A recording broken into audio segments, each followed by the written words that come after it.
بنی اسرائیل کا عابد تھا، زاہد تھا. یہ عابد کہتا ہے کہ ایک ایسا وقت آ گیا کہ اب عبادت میں دل نہیں لگ رہا تھا. کبھی کبھی یہ حالات انسان پہ آتے ہیں. نماز پڑھتا ہے بڑا مزہ آتا ہے، لطف آتا ہے، دعائے کمیل پڑھتا ہے مزہ آتا ہے، لیکن کبھی کبھی مصلی پہ آتا ہے دل کرتا ہے اٹھ کے چلا جاؤں، مزہ ہی نہیں آتا آدمی کو. وہ لطف، وہ سکون انسان کو نہیں ملتا. کہتا ہے گویا آنکھیں خشک ہو گئیں، اللہ کی دربار میں جاؤں مناجات کروں پر آنکھوں سے آنسو نکل ہی نہیں رہے. جب بندوں پہ ایسے حالات ہوتے ہیں نا، کہتے ہیں فوراً خدا سے رجوع کیا کرو کہ ایسا کیوں ہو رہا ہے. کبھی لذت، تبھی حضرت موسیٰ کو کہا نا پروردگار عالم نے کوہ طور پہ، موسیٰ میرے بندے کو بتا دو میرا سب سے بڑا عذاب یہ نہیں کہ میں تجھے بے اولاد بناؤں، میرا سب سے بڑا عذاب یہ نہیں کہ میں تمہارا مال تجھ سے چھین لوں، میرا سب سے بڑا عذاب یہ نہیں کہ تو بیمار پڑ جائے. کہ پروردگارہ بندے تو یہی سمجھتے ہیں مال نہ ہو، اولاد نہ ہو، قرض دار ہو جائے، ہاں تنگ دست ہو جائے، یہ اللہ کا عذاب ہے. کہا نہیں موسیٰ، میں جس بندے سے ناراض ہوتا ہوں اسے اپنی مناجات کی لذت سے محروم کر دیتا ہوں. پھر مصلی یہ عبادت پہ نہیں بلاتا، پھر لذت نہیں ملتی، پھر تہجد کی نمازوں کے لیے نہیں اٹھاتا. ایسے خود عبادت کرنا خوف خدا کی ایک نشانی ہے نا، کہ جس کا میں عاشق ہوتا ہوں اس کو اتنا اپنی محفل میں بلاتا ہوں. اب تاریخ اٹھا کر دیکھ لیجئے، کسی اور کا لقب زین العابدین نہیں، صرف حسین کے بیٹے کا لقب ہے. سید الساجدین، زین العابدین. امام حسین آتے ہیں رسول خدا سے ملے، فرماتے السلام علیک یا ابتا یا جدہ.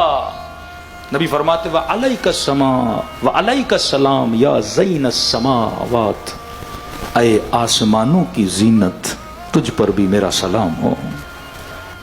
ابی ابن کعب بیٹھے تھے، کہنے لگے یا رسول اللہ آسمانوں کی زینت تو آپ ہیں، آپ حسین کے لیے بول رہے ہیں. فرمایا ابی، زمین والے حسین کو اتنا نہیں جانتے جتنا آسمان والے حسین کو جانتے ہیں. زمین میں حسین کی اتنی پہچان نہیں ہے، جتنی قدر، جتنی قیمت حسین کی کہاں پر ہے؟ سماء اللہ میں ہے. اور حدیث رسول بھی ہے کہ خدا جس بندے سے محبت کرتا ہے اور وہ بندہ پریشان ہوتا ہے کہ یہ نعمت کیوں چھینی گئی، خدا اسے خواب کے عالم میں اشاروں میں بتاتا ہے. یہ خواب کی بڑی اہمیت ہے.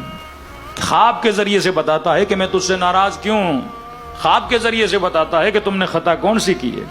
یہ عابد رویا، گڑ گڑایا، رات کو خواب کے عالم میں اس نے اللہ کے فرشتے کو دیکھا کہ اتنے دنوں سے تو پریشان ہے، تجھے عبادت میں مزہ کیوں نہیں مل رہا، لذت کیوں نہیں آ رہی.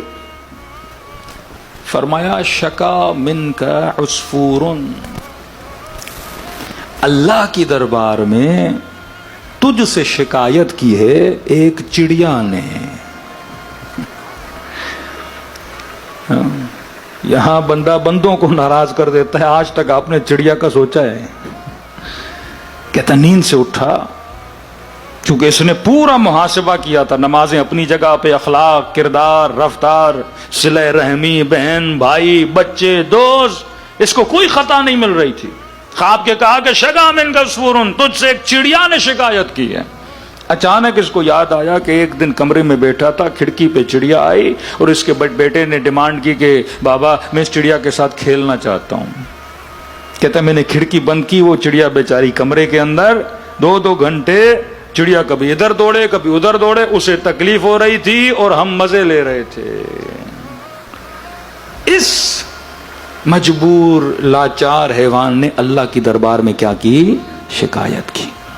تبھی علی کہتے ہیں خدا گواہ رہنا، میں نے کبھی کسی چونٹی کے منہ سے بھی گندم کا دانہ نہیں چھینا.